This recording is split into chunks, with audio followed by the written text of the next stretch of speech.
Capítulo 1. Seteo de oftalmología. 11ª edición. Embriología, anatomía y fisiología oculares. Embriología. El ojo comienza a formarse el día 25 del desarrollo embrionario a partir de las fosetas ópticas en el prosencéfalo, diferenciándose entre los días 26 y 28 en vesículas ópticas, figura 1. Hacia la octava semana termina la génesis del esbozo ocular, que seguirá madurando hasta el 9º mes del embarazo.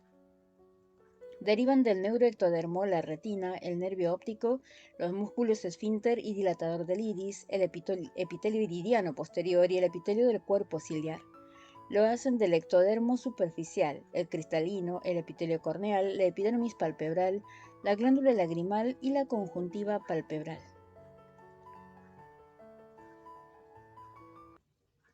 Proceden de la cresta neural o ectomesénquima los queratocitos, los fibroblastos esclerales, el endotelio del trabéculum, el estroma coroideo y el iridiano, el músculo liso ciliar, las meninges, el tejido fibra adiposo orbitario, el cartílago y los huesos orbitarios.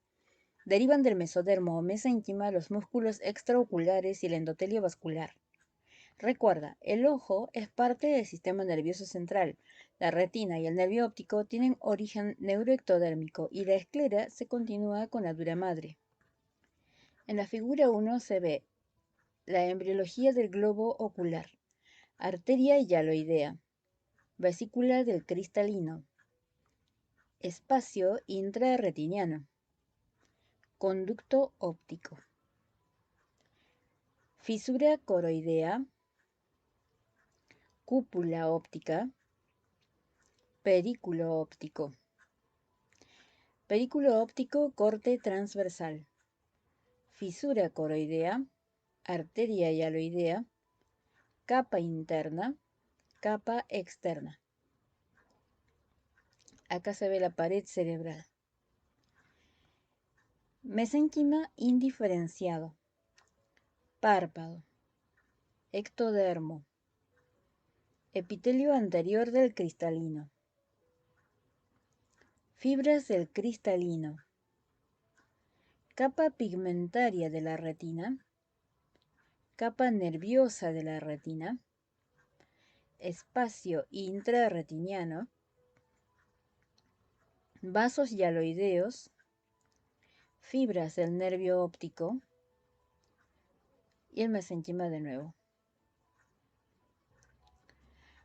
Anatomía. Globo ocular. El globo ocular está constituido por 3 capas. Figura 2. Externa, formada por esclera y córnea. Media, denominada úvea, constituida por el cuerpo ciliar y el iris en su parte anterior y coroides en su parte posterior. Retina es la capa más interna. Asimismo, existen 3 cámaras: la cámara anterior, delimitada por delante por la córnea y por detrás por el iris; la cámara posterior entre el iris y el cristalino. Estas 2 cámaras están comunicadas por la pupila y contienen humor acuoso. La cámara vítrea se sitúa por detrás del cristalino, es la más voluminosa del ojo y contiene el gel vítreo. Figura 3. En la figura 2 se ve anatomía del globo ocular. Cavidad vítrea, nervio óptico, esclera, coroides, retina.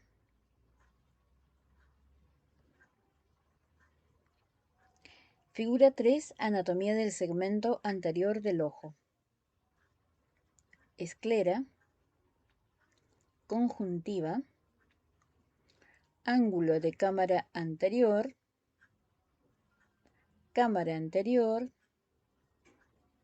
iris, músculo esfínter del iris,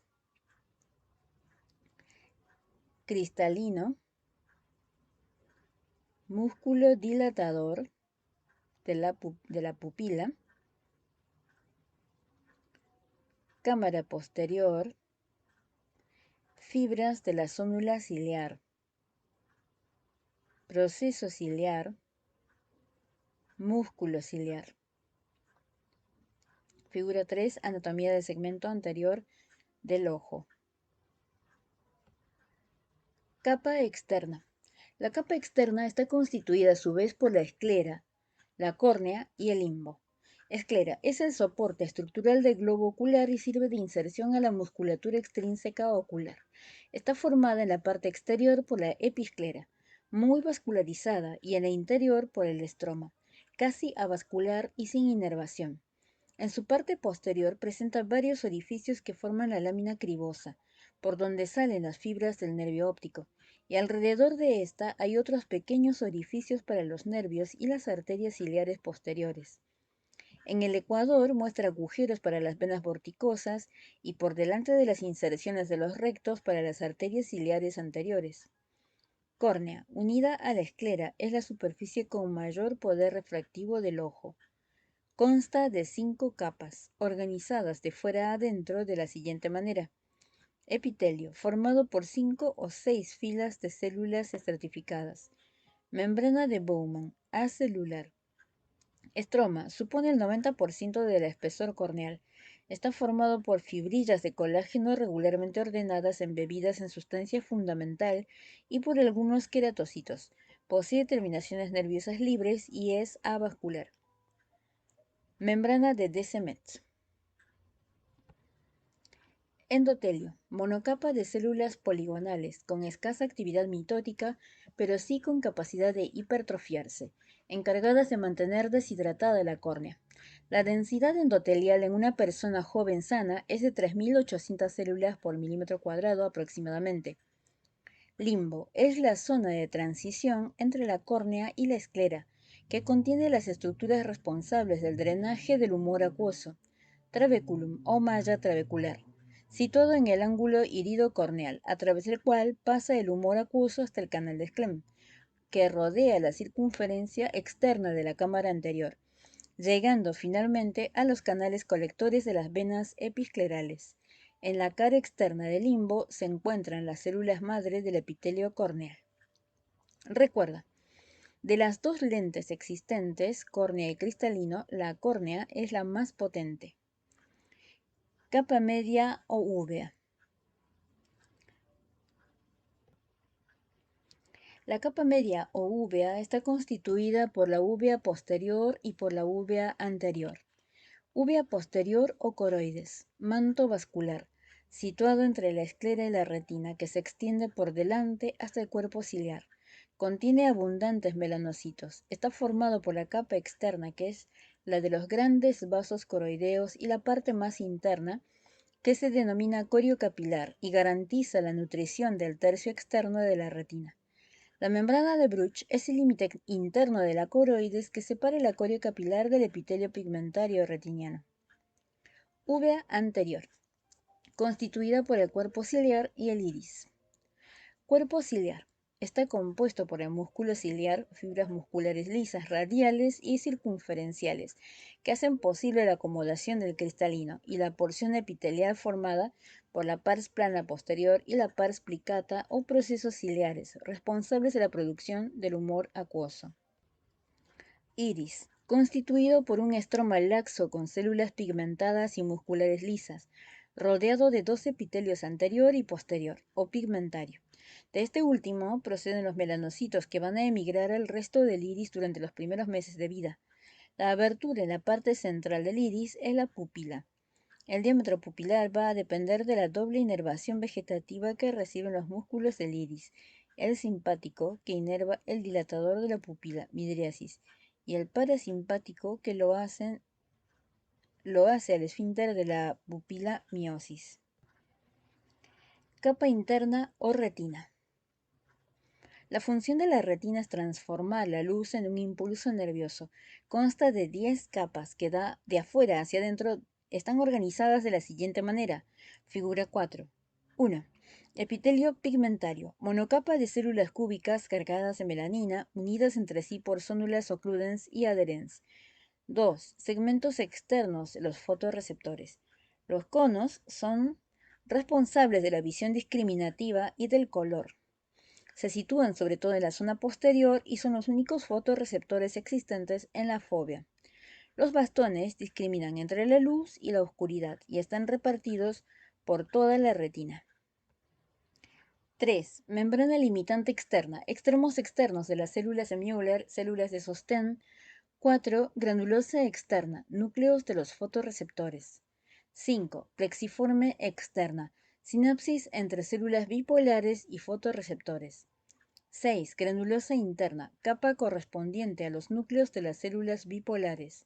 7. Plexiforme interna. Sinapsis entre células bipolares y ganglionares y de las células amacrinas con ambas.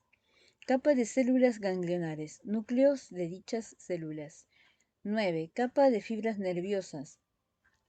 Axones de las células ganglionares.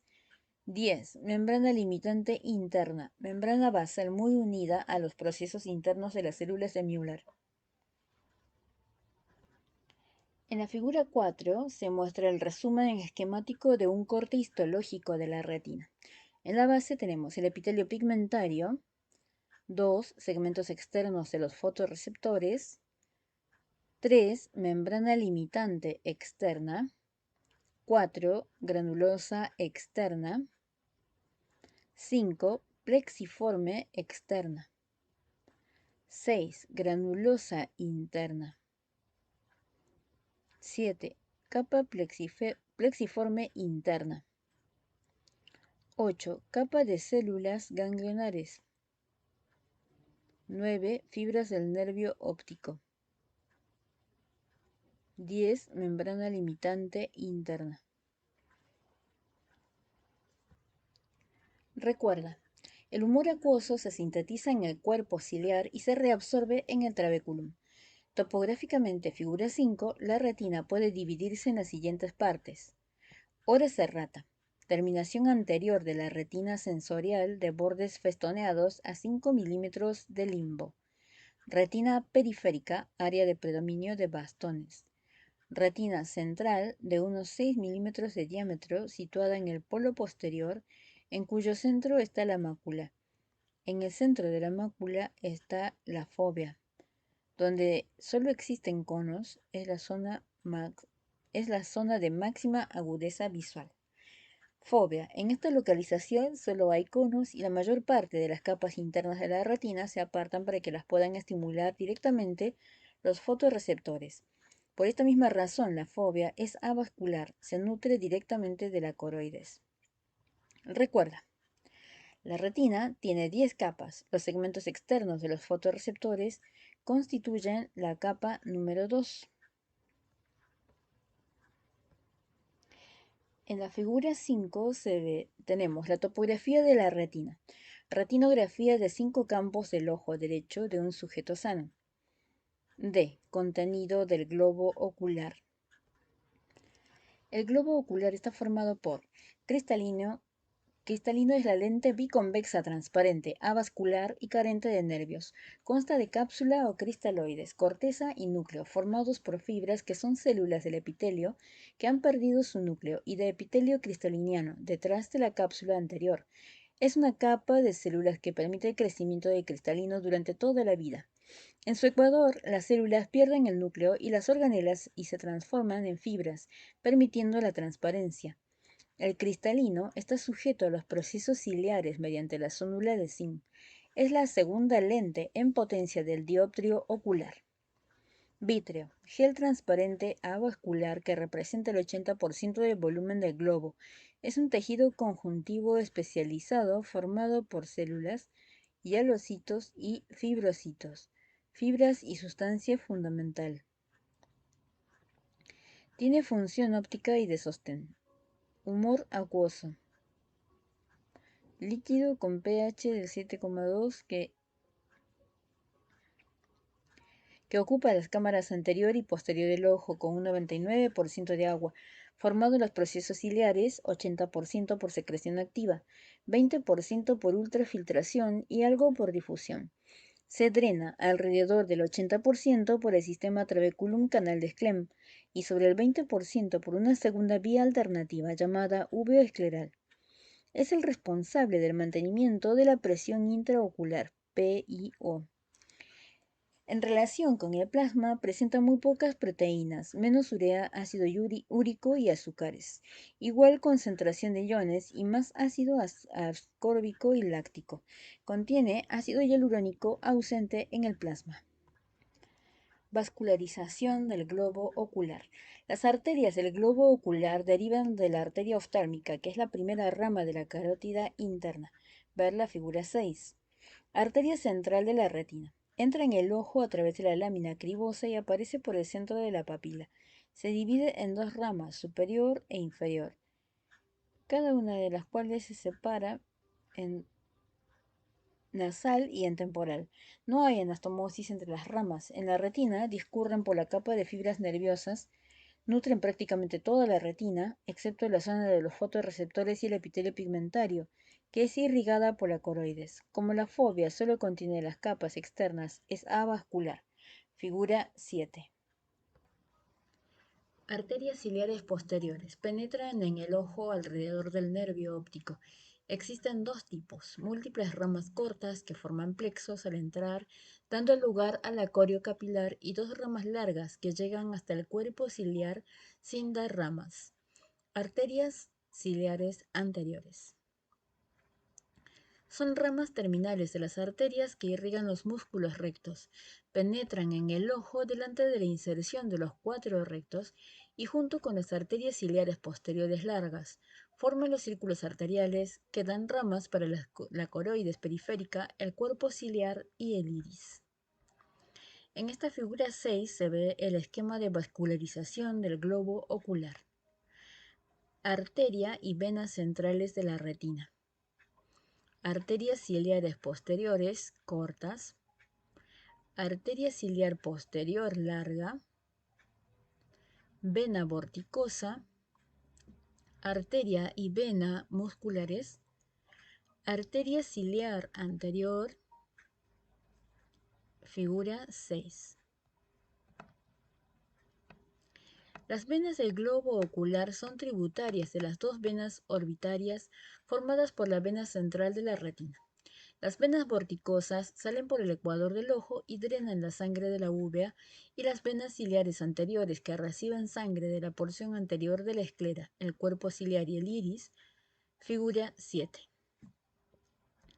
En esta imagen de angio OCT del ojo izquierdo de un sujeto sano se puede apreciar cómo la fóvea es avascular.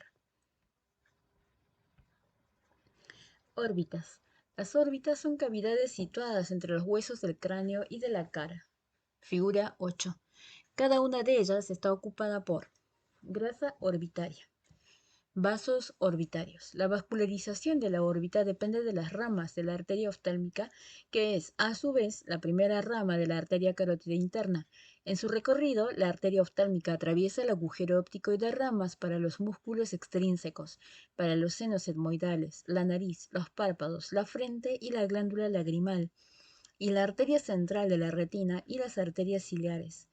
Las venas se reúnen en dos venas orbitarias. La superior sale por la fisura orbitaria superior o hendidura esfenoidal, y la inferior lo hace por la fisura orbitaria inferior o hendidura esfenomaxilar, llegando ambas al seno cavernoso.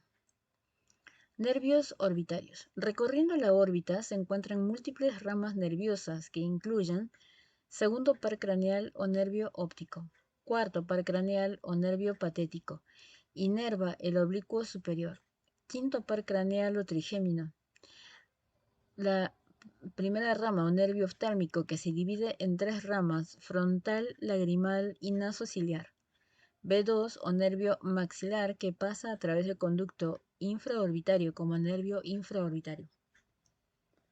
Sexto par craneal, inerva el recto lateral. Tercer par craneal, inerva el resto de los músculos extraoculares. Figura 9. También contiene las fibras parasimpáticas procedentes del núcleo de Edinger-Westphal. Estas fibras hacen su sinapsis en el ganglio ciliar.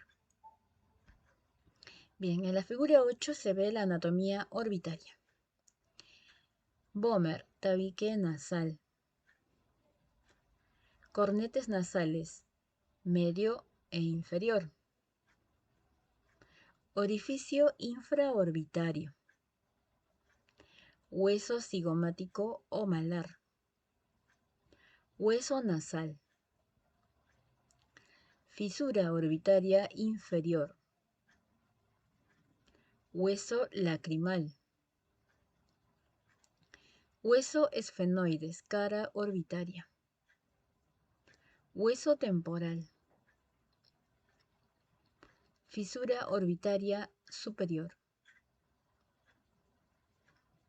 Hueso parietal. Sutura esfenofrontal. Hueso frontal, cara orbitaria. Orificio supraorbitario. Párpados. Delimitan la hendidura palpebral, la unión de los mismos constituye los cantos interno y externo. A unos 6 milímetros del canto interno se encuentra el tubérculo lagrimal, que divide el borde en una porción interna sin pestañas que alberga el punto y el canalículo lagrimal, y una porción externa o ciliar cubierta de pestañas, figura 10. El borde presenta un labio anterior con las pestañas y las glándulas sebáceas de 6 y sudoríparas de Moll, y un labio posterior con entre 20 y 30 orificios que corresponden a los conductos secretores de las glándulas de meibomia. De delante hacia atrás, el párpado posee epidermis, dermis, músculo orbicular, tarso, en cuyo interior se encuentran las glándulas de meibomio encargadas de la secreción de la capa lipídica de la película lagrimal, y conjuntiva con células linfoides y glándulas mucosas que producen la capa mucosa de la película lagrimal. A. Músculo del párpado. Los músculos del párpado son los siguientes. Orbicular, inervado por el séptimo par craneal, está compuesto por fibras concéntricas a la hendidura palpebral, cuya acción es cerrar los párpados. Elevador del párpado superior, ya comentado, con inserciones a nivel de la cara anterior del tarso y de la piel, donde se forma el surco palpebral superior. Músculo de Müller, va desde el elevador del párpado hasta el borde superior del tarso. Ayuda a la elevación del párpado. La inervación simpática de esta estructura muscular explica por qué en el síndrome de Horner aparece ptosis palpebral. Aparato lagrimal.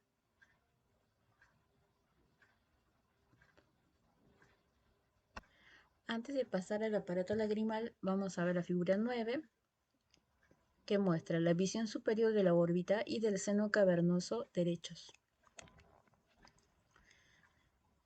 Nervio motor ocular común, tercer par craneal.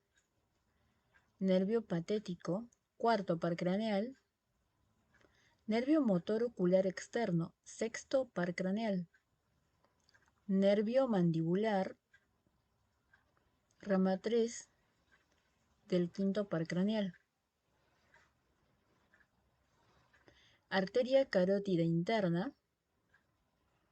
Nervio óptico. Nervio maxilar del quinto par craneal.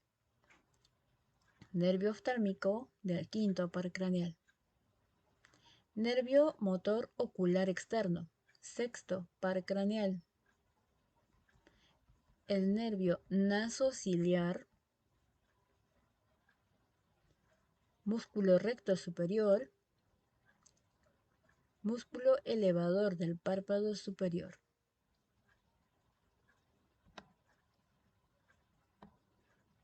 En la figura 10 tenemos la anatomía de los párpados.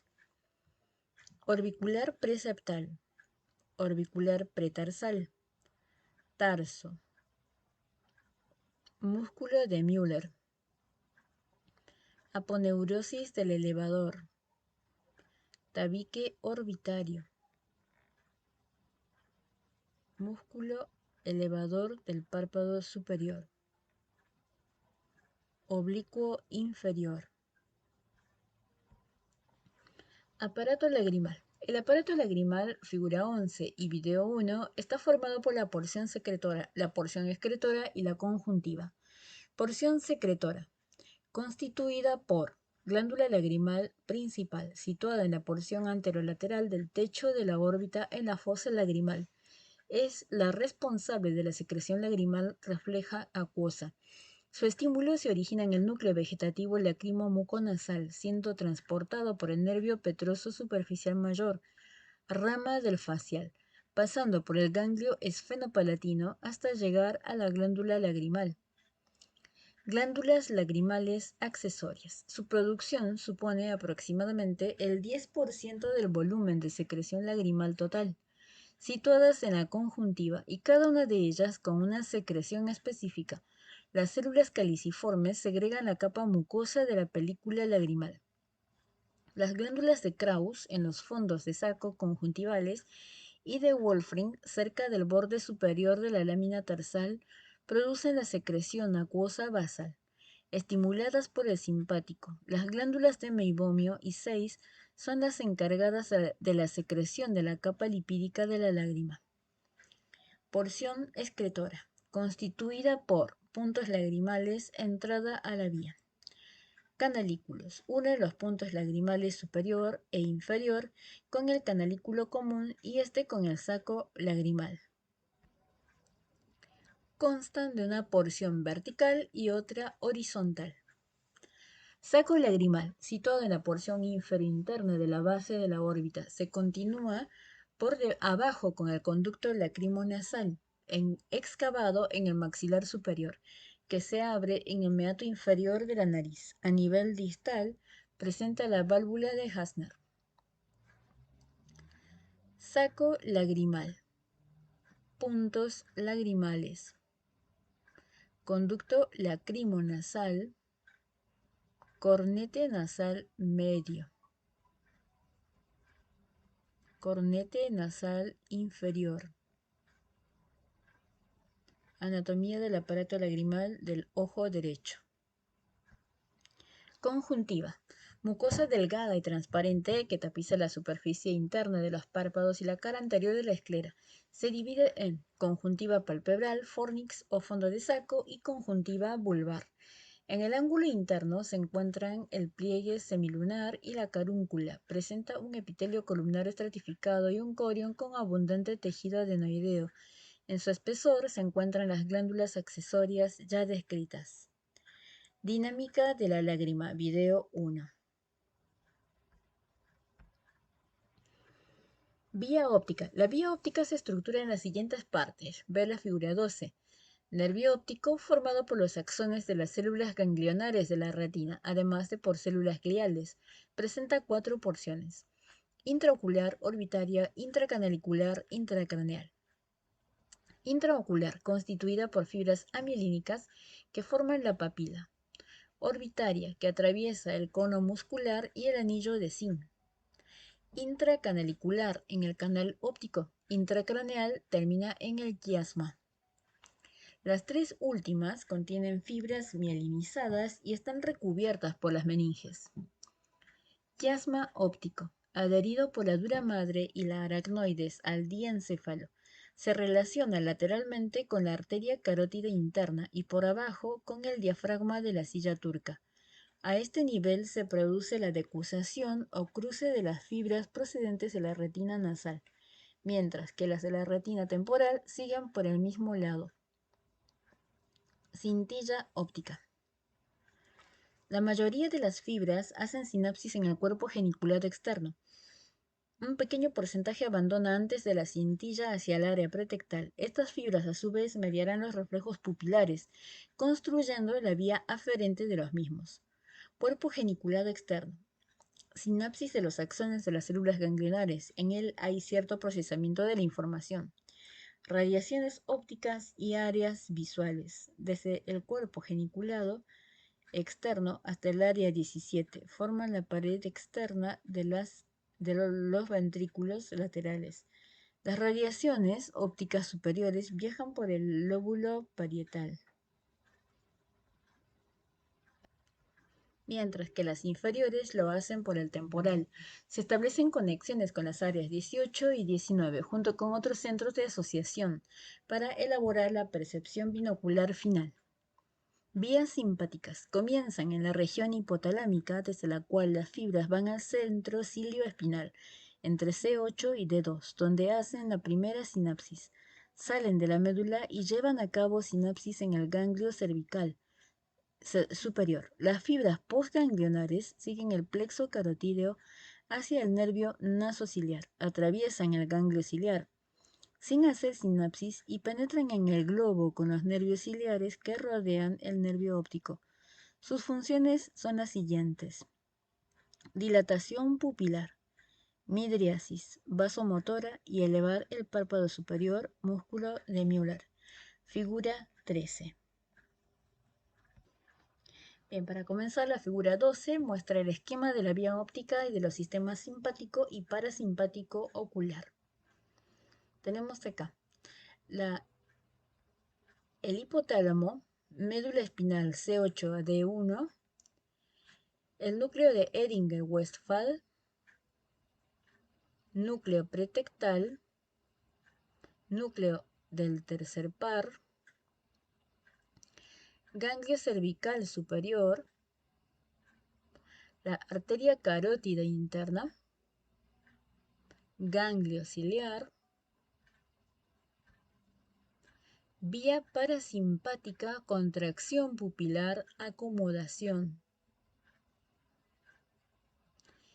Vía simpática, dilatación pupilar. Cuando hay una interrupción a este nivel, se produce la anopsia monocular ipsilateral. A este nivel tendremos una hemianopsia heterónima bitemporal. A este nivel, en el quiasma, tenemos hemianopsia heterónima nasal, más frecuente unilateral. A este nivel, la hemianopsia homónima contralateral incongruente. A este, cuadrantopsia homónima contralateral congruente inferior parietal. Temporal, cuadrantopsia homónima contralateral congruente superior. Hemianopsia homónima contralateral congruente respeto macular. Acá tenemos el ganglio geniculado lateral y el núcleo pretectal, que ya lo habíamos visto. Ahora, la figura 13, esquema ilustrativo de la vía simpática pupilomotora. Arteria subclavia, primera costilla. Centro cilioespinal de Busch, C8 a D2. Cadena simpática cervical. Arteria carótida común. Primera neurona. Segunda neurona. Arteria carótida externa. Ganglio cervical superior. Ganglio de Gasser, quinto par craneal. Nervio oftálmico, quinto par craneal A. Arteria carótida interna.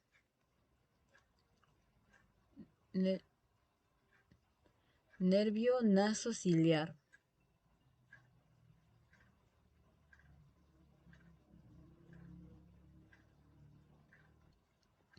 Músculo de Müller. Glándula lagrimal. Ganglio ciliar. Tercera neurona. Quiasma óptico. Hipotálamo. Y acá la primera neurona, que ya lo habíamos visto. En C8 a D2. Esa es la figura 13. Semiología y exploración en oftalmología. Los aspectos a tener en cuenta con respecto a la semiología y la exploración en oftalmología son los siguientes. Agudeza visual. Toda exploración oftalmológica debe comenzar determinando la agudeza visual. Este es probablemente el parámetro que mejor resume la función del ojo. Debe valorarse tanto en visión lejana, 6 metros de distancia, como en visión cercana, a la distancia de lectoescritura, esto es 30 centímetros. Se mide en una escala decimal en la cual 1, la unidad, constituye la agudeza visual estadísticamente normal de un ojo sano. 0,9, 0,8, 0,7 son las fracciones de esa agudeza visual considerada estadísticamente normal. Dado que la agudeza visual es la capacidad para percibir dos puntos como independientes, conceptualmente se trata de un ángulo. Pues bien, una agudeza visual de 1 corresponde a un minuto de arco. Cuando el paciente no es capaz de leer la fila de letras más grandes, se determina la distancia a la que puede contar los dedos o percibir el movimiento de la mano. Si no es capaz de ver este movimiento, se determina si es capaz de percibir luz, y si no la percibe, se habla de amaurosis, ceguera total. Sin embargo, este parámetro por sí solo resulta incompleto, pues únicamente mide la función de la zona central de la retina. Puesto que la causa más frecuente de baja agudeza visual es la presencia de una ametropía, miopía, hipermetropía, astigmatismo no corregida, esto es lo primero que debe descartarse. En este sentido, la utilización del agujero estenopeico resulta de gran utilidad. Si el paciente mejora su agudeza visual al mirar a través del estenopeico, la causa de la baja agudeza visual es un defecto de refracción no corregido. Biomicroscopía. La lámpara de hendidura es un dispositivo constituido por una fuente de luz acoplada a un microscopio que permite hacer una biopsia en vivo de las estructuras que constituyen el polo anterior del ojo, de ahí el nombre biomicroscopía. Se valora la transparencia de la córnea y del cristalino, la profundidad de la cámara anterior, la presencia de posibles lesiones en el iris. El uso de colirio de fluoresceína resulta muy útil para teñir posibles úlceras corneales. Este colorante tiene afinidad por el colágeno y por eso deposita en las zonas desepitelizadas. Recuerda, un sujeto con retinosis pigmentaria o glaucoma puede tener una agudeza visual 1 con un campo visual muy deteriorado. Presión intraocular PIO. Se suele medir utilizando un tonómetro de aplanamiento. Resulta importante su valoración en los pacientes con glaucoma, además de forma sistemática a partir de los 40 años. La población sana debe someterse a una tonometría anual con el fin de detectar precozmente esta enfermedad. Recuerda, el glaucoma crónico es una enfermedad muy frecuente y su detección y tratamiento precoz modifican de forma importante el curso de la misma, por lo que podría estar indicada la realización de programas de cribado. Motilidad ocular intrínseca, pupilar. De una manera rápida y sencilla proporciona información extraordinaria acerca del estado de todo el sistema visual, por el carácter consensuado del reflejo fotomotor en condiciones normales. Las pupilas son isocóricas y normorreactivas. Si existe daño en los sistemas simpático o parasimpático, se produce anisocoria, cuando se lesiona el sistema aferente, nervio óptico o retina. No aparece anisocoria, sino un defecto pupilar aferente relativo, pupila de Marcus-Gunn. El defecto pupilar aferente relativo se explora iluminando las pupilas de forma alterna. Al iluminar la pupila del ojo no lesionado se induce una miosis bilateral. Sin embargo, al hacerlo en el lado lesionado, las pupilas no responden y vuelven a su posición de reposo, experimentando una dilatación paradójica. Ver el video número 2. En este video 2 se ve el defecto pupilar aferente relativo. Motilidad ocular extrínseca. Valora la función de los músculos extraoculares y de los nervios oculomotores. Es preciso determinar la alineación de los ojos y si existe limitación en la acción de algunos de los músculos. La correcta alineación se evalúa con el Cover and Cover Test. Exploración que consiste en tapar de forma alterna uno y otro ojo, mientras el paciente mira a un punto fijo. Recuerda, si existe estrabismo al tapar el ojo, Este pierde el paralelismo con el ojo no tapado y en el momento de destaparlo realiza un movimiento para recuperar la fijación. Fondo de ojo. Puede explorarse con el oftalmoscopio directo o de forma ideal con el oftalmoscopio indirecto. Este último ofrece la ventaja de poder examinar un área retiniana mayor. Permite explorar la periferia retiniana y, puesto que se trata de un dispositivo binocular, se perciben las estructuras intraoculares en 3 dimensiones. El oftalmoscopio indirecto se suele utilizar tras haber dilatado la pupila con gotas midriáticas. Si se trata de explorar solo el polo posterior, mácula y papila, podría ser válida la oftalmoscopia directa, pero si el paciente refiere miodesopsias, referido por él con frecuencia como moscas volantes, es necesario someterlo a oftalmoscopia indirecta, siempre para detectar la posible existencia de una lesión regmatógena, un desgarro en la periferia retiniana. Campo visual. Es posible valorarlo por confrontación, pero por este procedimiento resulta muy impreciso. Por ello, habitualmente se emplea un aparato llamado campímetro, que utilizando complejos algoritmos determina el grado de sensibilidad a la luz de la retina en cada punto del campo visual. Esta prueba resulta muy importante en las lesiones neurooftalmológicas y, sobre todo, en el seguimiento del glaucoma crónico. Recuerda, en los pacientes glaucomatosos es muy importante determinar el grado de excavación papilar. Ideas clave. La córnea es la capa más externa del ojo y se continúa con la esclera. Tiene 5 capas que se recuerdan con la regla A, B, C, D, E. A de arriba, el epitelio. B de Bowman, membrana de Bowman. C, colágeno o lo que es lo mismo, estroma. Descemet, membrana de Descemet. Endotelio hacia adentro. A, B, C, D, E.